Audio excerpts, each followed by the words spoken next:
My name is Michael Guyad, publisher of the Lead Lag Report. Joining me for the hour is Mark Pellegrino, the co-founder of the American Capitalist Party. I'm actually very much a big fan of Mark's. I'm glad that he's spending the hour here with us. Got a lot to talk about as far as current economic system, government, and possible solutions, which is hard to believe that there might actually be some. So, Mark, I know a lot of people have seen you over the years, obviously, in film and on TV, but let's start from the beginning. Just talk about who you are, how'd you get involved in the field of acting, and why the focus on the current state of affairs in our shit show of a government. I got into acting the way many actors do, by accident. I'd dropped out of college with a 4.0 as I had other interests that were predominating my life at the time.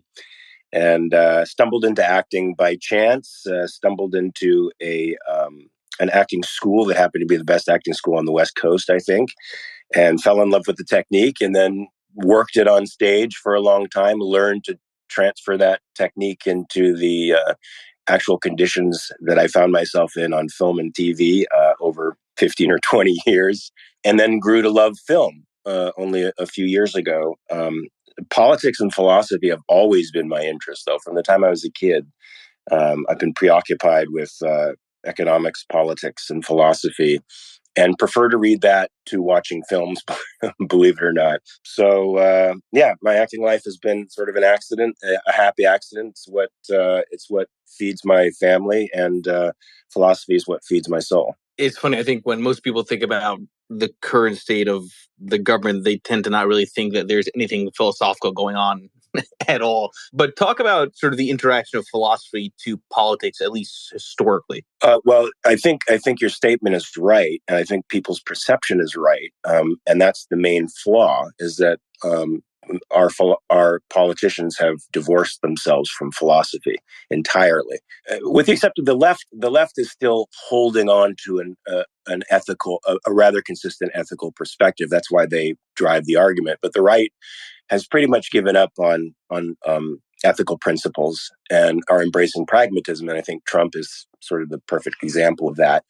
They think they can fight the nihilism of the left and the ideological onslaught of the left by getting a strong man in office and having him take control of things, a strong, unprincipled man. But look, our government was founded upon governing principles, upon a philosophy of individualism. I mean, that's an ethical approach to the relationship of the individual to other individuals and to society. And we've completely derailed from Locke, from the founding principles of restrained government.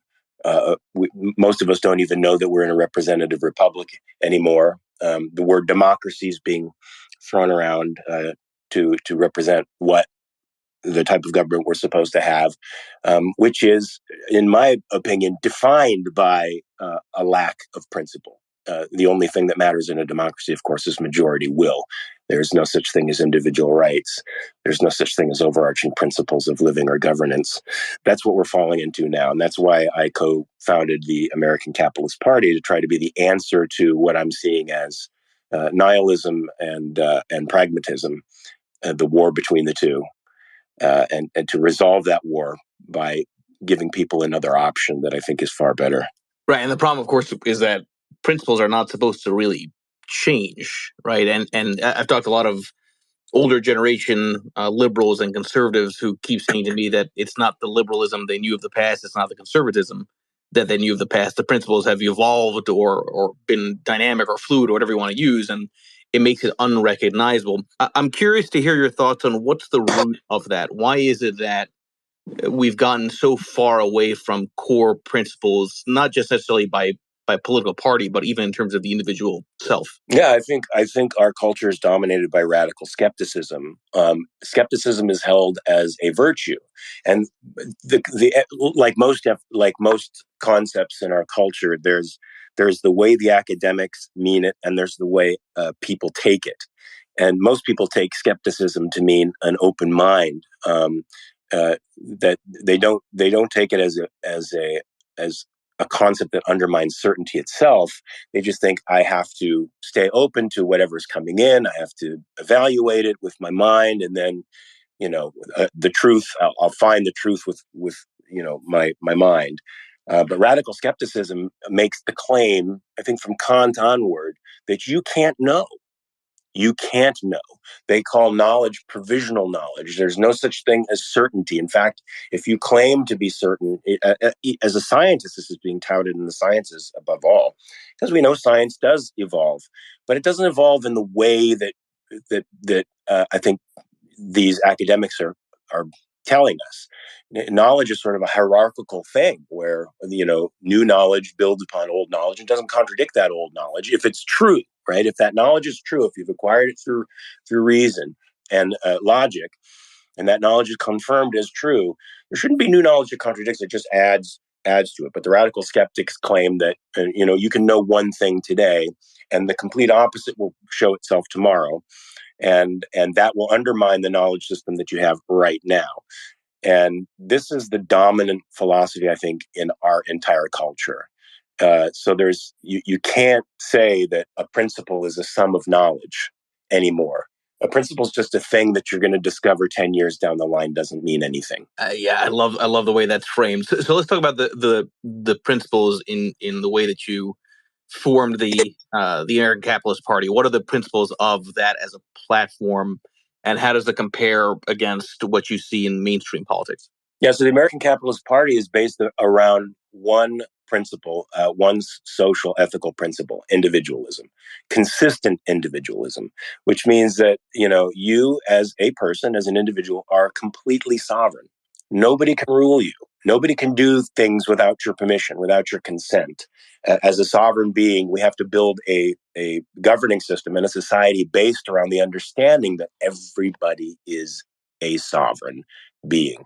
That means values are initiated by you. The thinking process is initiated by you. Everything that you do for your life is initiated by you, and no outside forces can come and impose their will on you. It's a violation of your rational faculty, your capacity to think, your capacity to act on what you think, all of which require sovereignty. So pretty much every principle you see in the platform of the American Capitalist Party will be a reflection of consistent individualism. And so we, of course, on the two parties today, we have the right, the intellectual versions of the right, outright rejecting individualism.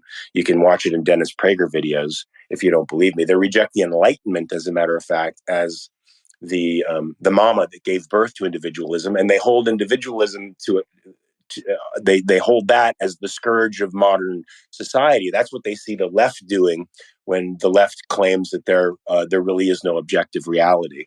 Everything is subjective. Everything is a social construction. They see that as the ultimate expression of individualism, as opposed to a rational sovereign being who can choose in life and think in life. They've conflated this radical subjectivism and skepticism with individualism. And both sides have rejected that entirely for their tribe. And an important part of that is, what stands at odds with that, obviously, is sort of narratives and notions around group identity, right? The idea that we are individuals as opposed to I am the individual. And I wonder how much of that trend is driven by technology, social media, algorithms that are looking for common traits to then bucket people into a particular type of archetype. Yeah, I do think it amplifies it, certainly. I mean, I think we've always had these collectivist tendencies in society that are just magnified now by the immediate access some people you have to groups of people, of like-minded folks. And you're right, the algorithms are geared to create conflict between these, the nihilists on the one side and the pragmatists on the other. And so you're right. I think that does create the illusion that that's really the only argument out there, when there really isn't. There's other alternatives right now, like our alternative. I'm sure you're sort of a brother in arms yourself. So our alternative, I think, is out there too. It's just being it's just being pushed into the background by the louder voices. Yeah, and that's the dilemma. It's like I've made that line, I've used that line before. It's in the age of so much democratized information, it's the most extreme that gets the most attention because that's what it's at the top of the fold. And that creates a certain degree of echo chamber behavior and confirmation bias that entrenches people into a particular belief whereby everybody is basically reacting off of system one thinking, which is not really thinking, it's reacting, versus system two, which is much more deliberate in the way we think about government and everything in life, which is probably why increasingly we're voting by sound bites as opposed to underlying philosophy. I agree with you. I just did a reality check, which is it's a series of videos I do on politics and philosophy on democracy. So it's in the editing bay as we speak. And I do think democratization and the shift towards democratization has definitely dumbed down the populace. As we turn away from principles and turn more to what the group is thinking and consensus as our value of what our estimation of what's right, we turn away from knowledge as such and turn towards opinions and sound bites and the political argument just gets less and less deep every day. Yeah, and I guess the question is how do you resolve that? Because that's almost like a cultural issue at this point. Yeah, you can't really resolve it in the amount of time that we need to resolve it in, because I think we're headed for something pretty significant in the next 6 years. And unfortunately, it's taken us about 125 years to get to this point. And it's going to take us probably an equal amount of time to undo that mess. So the only thing I think we can do as rebels, I think the real rebels out there, is just do the best we can to spread the word and to take over academic institutions. I think Brett Weinstein and Peter Boghossian and guys like that starting their own academic institution in Austin, Texas, I think is a great start. I know the Ayn Rand Institute is starting the Ayn Rand University. Where now they're trying to actually establish educational institutions not just to counter this stuff, because that's what the conservatives try to do. They just try to counter the woke movement, the leftist nihilism, and that only goes so far. But these institutions offer something positive to replace all this negative stuff, and I think that's very important. One of the things I liked, Mark, in seeing some of your prior conversations around this is this distinction you made between the public sector and the private sector, being that one uses persuasion, the other one uses force, and we know which one that is. Explain that idea to the audience, because I think regardless of one's political affiliation, this has to do with what I call the hypocrisy of power. Yeah, I mean, to me, our lives are sort of in the market. That's where our lives exist, and a market is a place where force is banned. And the only tool that you have with people in this vast market that crosses all kinds of areas of our life is persuasion. And that's what happens in a trade, right? Two people persuading each other that the value they have will be greater to the person they're trading with. And that's the kind of, I think, ideal society that doesn't create some of the outcomes that, the utopian leftists want, where they want everybody on the same playing field. This disgusting, weird, unachievable phenomenon. But it creates a space where everybody is free to rise according to their energy and intelligence. Yeah,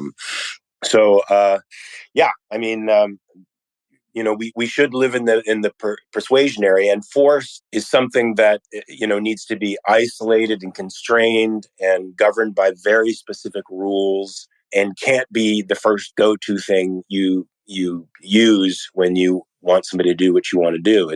There should be very specific rules under which force can be used, and only in the retaliatory sense. And it's not a market phenomenon, right? Persuasion is one thing and force is completely different. And so unlike libertarians, we at the American Capitalist Party don't think that force is a marketable phenomenon.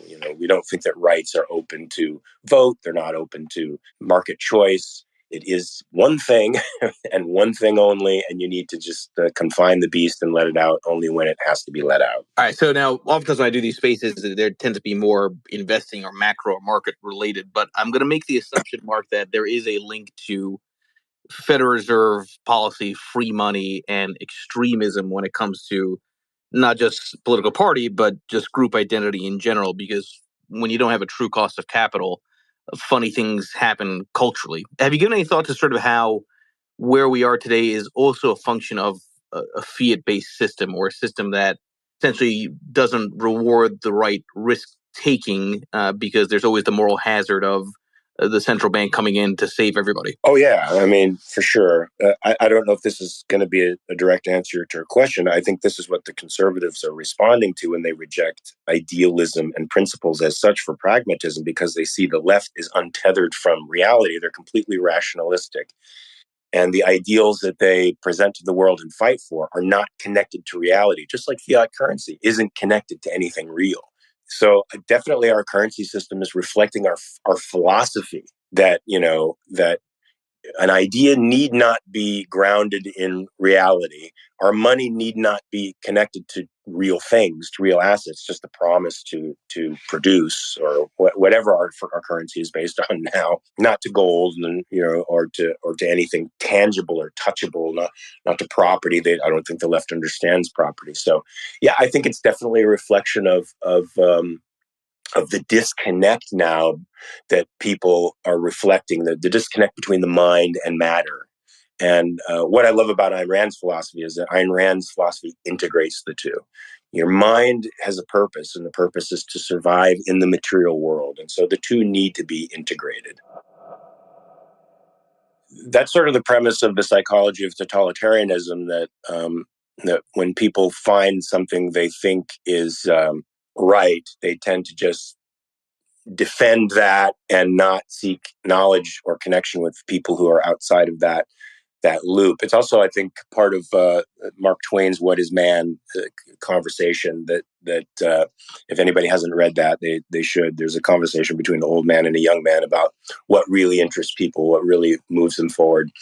And there's something to that, but I think you could still find fundamental truths for yourself and be active-minded about the pursuit of additional knowledge. And I say active-minded instead of open-minded. Open-minded allows everything to come in as if it's equal to the truth that you've curated, and it's not. Active-mindedness is judgmental on purpose, right? If a person comes to you with a truth that completely contradicts what you know, you should debate it, question it, look at it from every angle that you can, and prove it right or wrong. Rand would talk about checking your premises. She would always sort of leave conversations by saying, check your premises. And that always means checking what you know and what you've established as truth against reality, against the facts, to see if it still holds up. The idea that we atomize society by certainty is sort of what drives this radical skepticism and the hysteria that comes with not knowing that you can be certain about things, and the atomization, ironically, I think comes from that, from the giving up of the idea that you can know.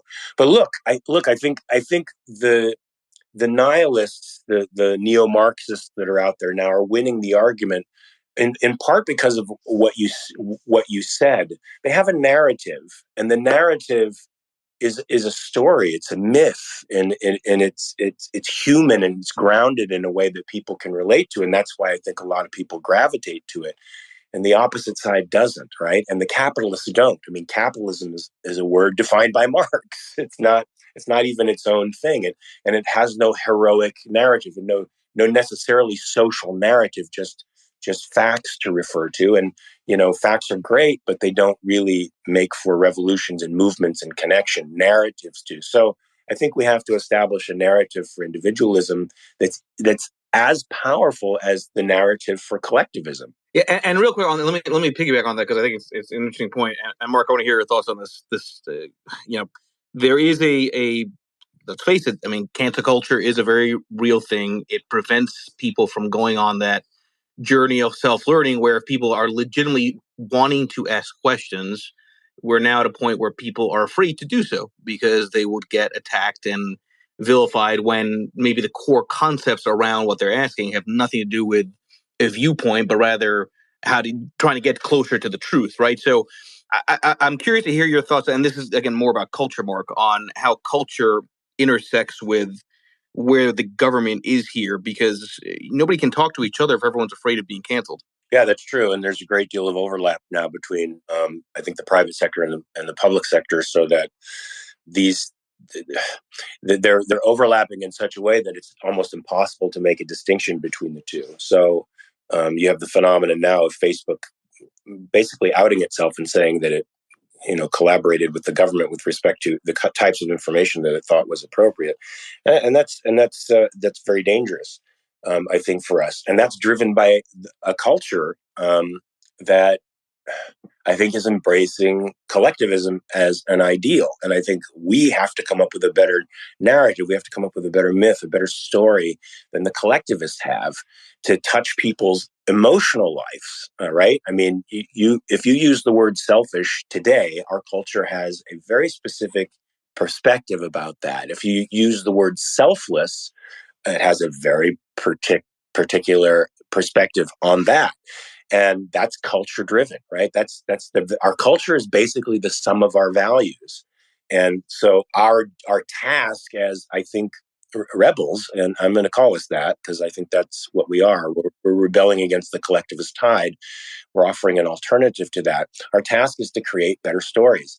I mean, I don't think there's any way you can bridge a gap between a communist and an individualist. I think there's really no way, and there's no peace that you can have with that person, because they're determined to use force to take what you have, and they believe they're utterly morally entitled to it. So I don't know where that connectivity necessarily ends. There's a point at which you can't, right, communicate with the person whose ethos is the violation of your life and sovereignty as a human being.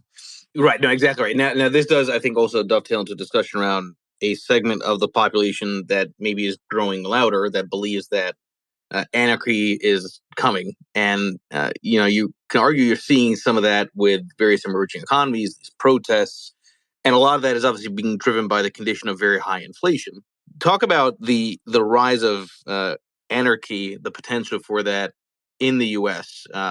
And is there any way to stop that in the absence of an enormously tight Federal Reserve that just destroys the economy, destroys inflation, and somewhat resets the system? Yeah, I mean, anarchy to me has arisen as a result of disillusionment with the duopoly out there, and I think a poor read on history that takes government qua government as itself as being bad. And that sort of strikes me as the anti-gun lobby that thinks guns are bad, and all you have to do is eliminate the guns and you eliminate, the violence. They don't equate government to values or culture at all.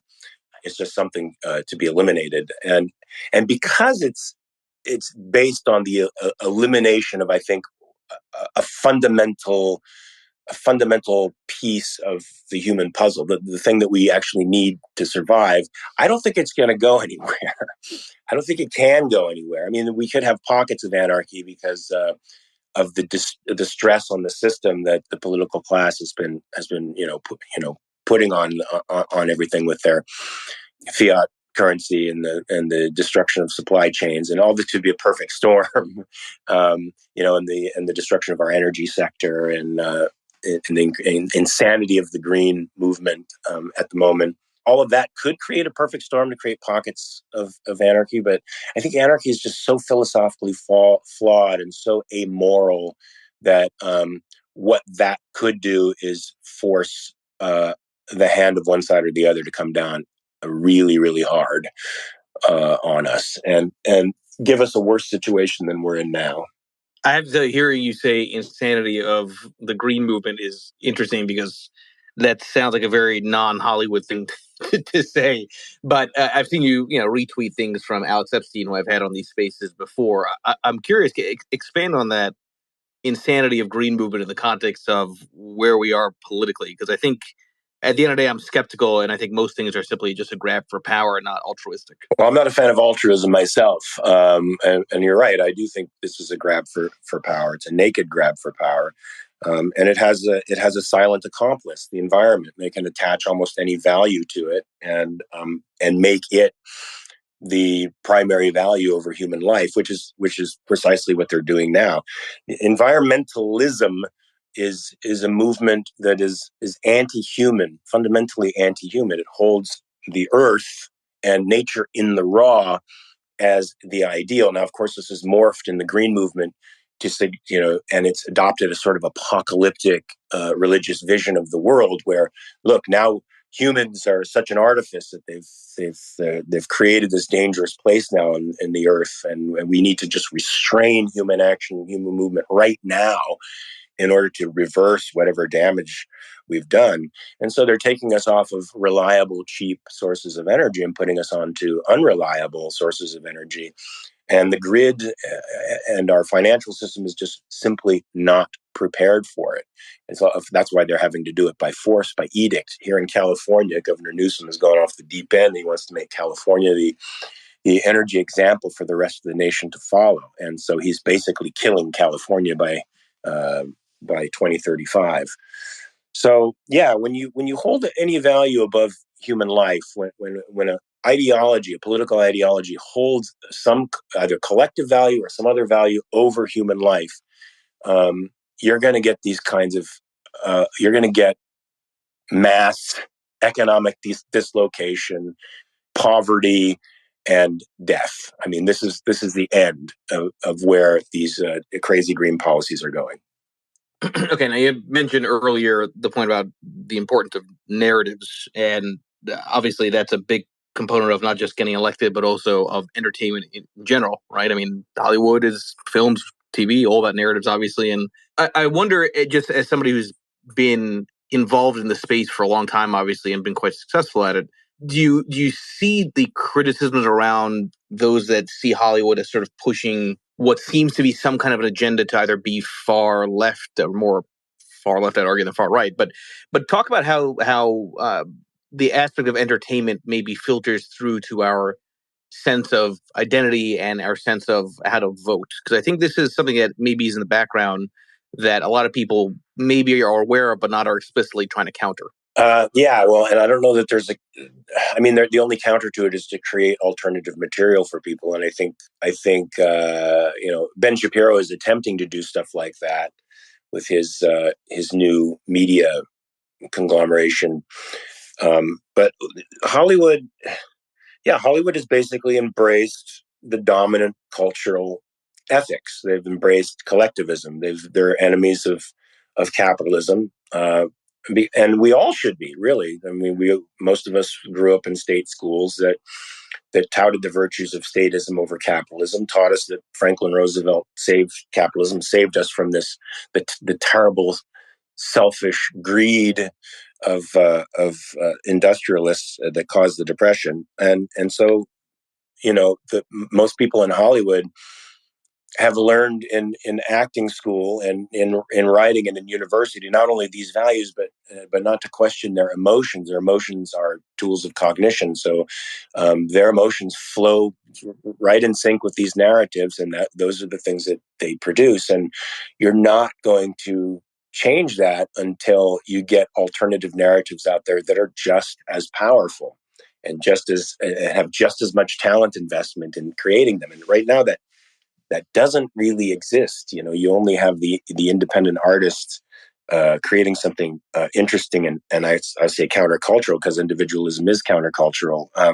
One every 2,000 projects, and it doesn't get as much play as this other stuff. So again, I think the solution is to offer alternatives, and I think Hollywood is wide open for the possibility of that, because there's so much out there. There's so many mediums that that are starving for content.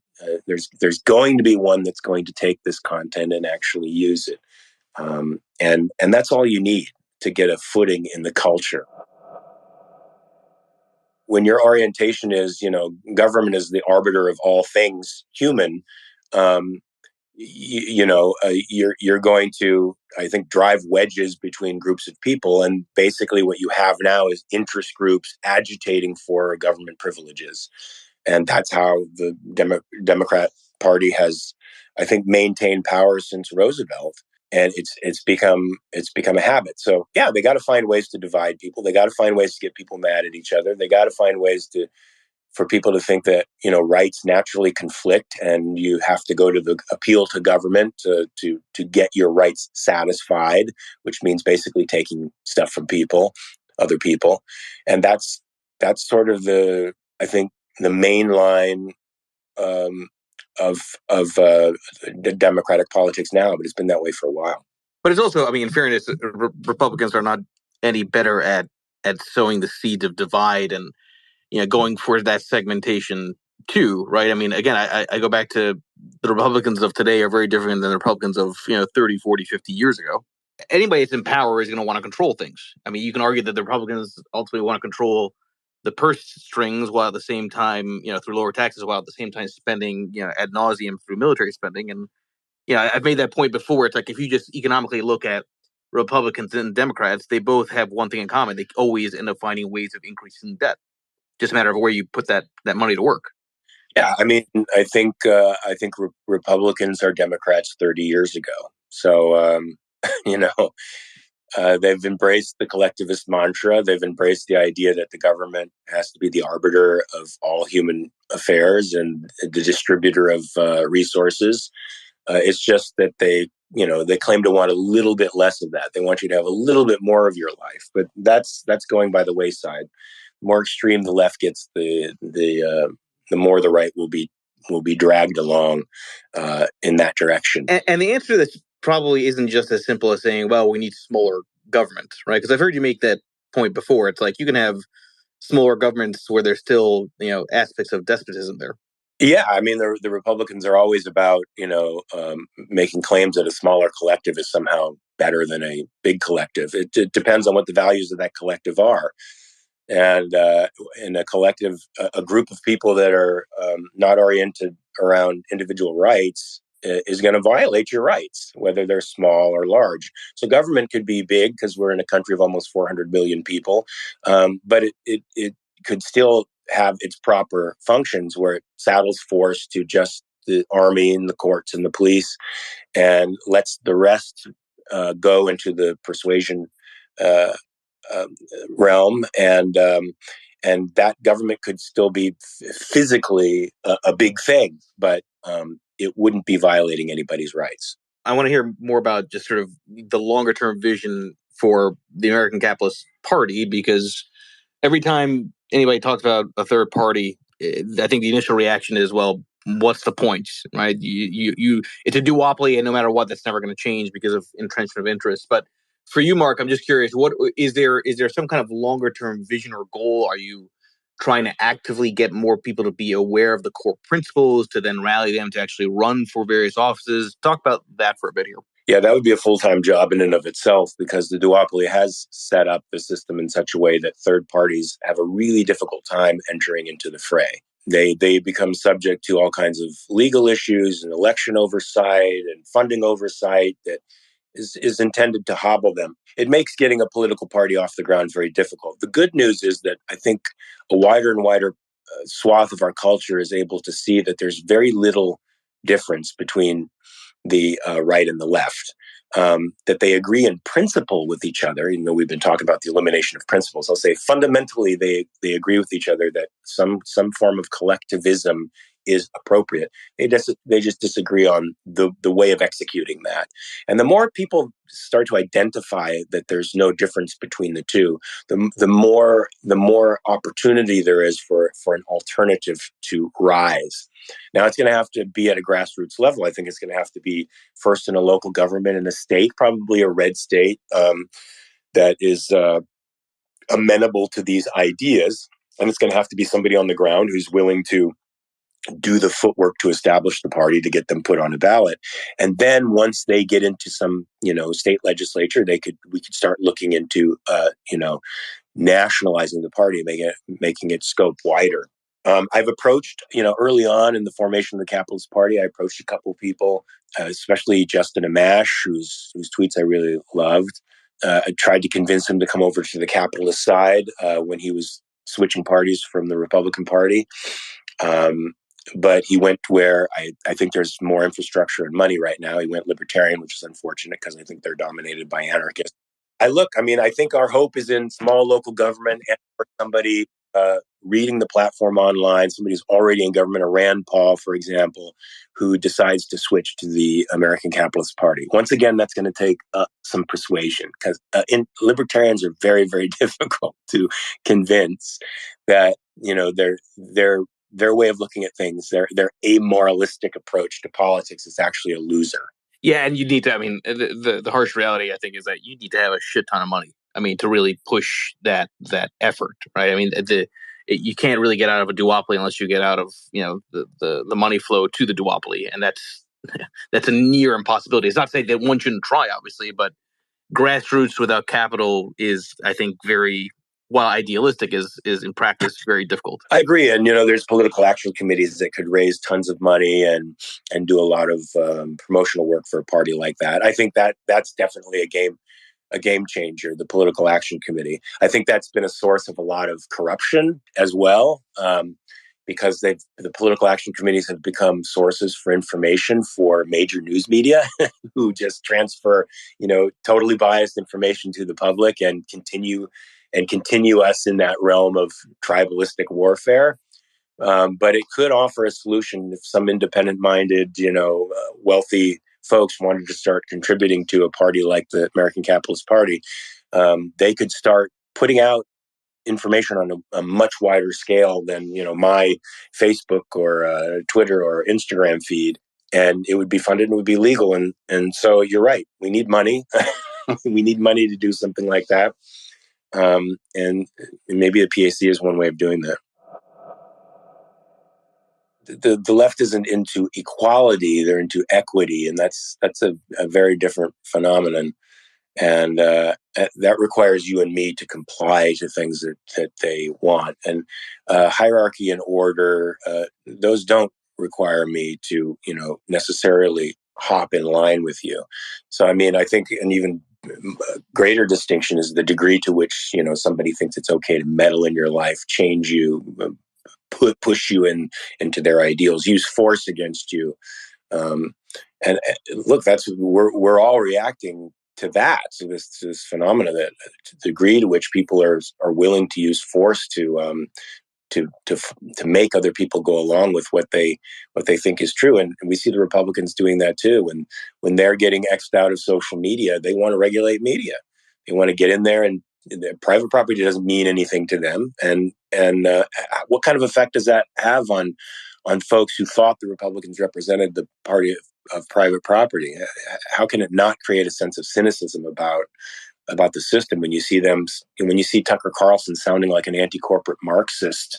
The world is coming to an end. Yeah, so I think everybody's individual interest is primarily in the mitigation of force. To me, that's what essentially makes civilization, is that we agree not to use force against each other. And the Capitalist Party would use government to that end, to insulate individuals from the initiation of violence. And I think that's your primary social interest, that you wouldn't be advanced, or but your own peculiar interest for your life would not be advanced by the government in any way. It would be an impersonal night watchman. It would be a cop. It would be a judge protecting you from bad guys. And with respect to the CIA intelligence, and we now see the corruption of the FBI, which is this isn't a new thing. This has been a decades-long thing that's, I guess, now getting prominence because it's just out in the open. It's not hidden anymore. Yeah, there is such a thing as the deep state. And I think Trump, in some respects, uncovered that. When you see that these unelected officials that are appointed have legislative and executive power, and that they've written and executed, somewhere in the neighborhood of 3,000 laws, when in comparison to the actual legislature creating around 200 laws. That's a very frightening thing, because these people are not accountable to us, and they're destructive of the separation of powers, which preserves our liberty, and they do need to be taken care of. I think very late in Trump's administration, he attempted to do that. He attempted to undo this thing called the deep state, which is composed of tens of thousands of people who are basically sucking off the tit of the government and advancing its interest over ours. But he did it too late, and that would be that is an incredible task in and of itself. Is dealing with this tremendous, the real government, the shadow government that exists out there that has a tremendous amount of power and should be robbed of it. They would think that we on this page listening to this right now are suspicious folks, because we're definitely talking stuff that is we're saying stuff that's rebellious. It's against the status quo. It's against the establishment. So yeah, I would say that I would say it's the most American party out there, because it stands for what America is supposed to really represent. But that just makes us countercultural, because that's not what's dominant in today's culture. Yeah, no, I think that's well said. Everybody here, please make sure you follow Mark. Mark, appreciate the hour here. I thought it was definitely interesting and worthwhile. And everybody enjoy the rest of your day. Thank you, Mark. Thanks, man. Cheers.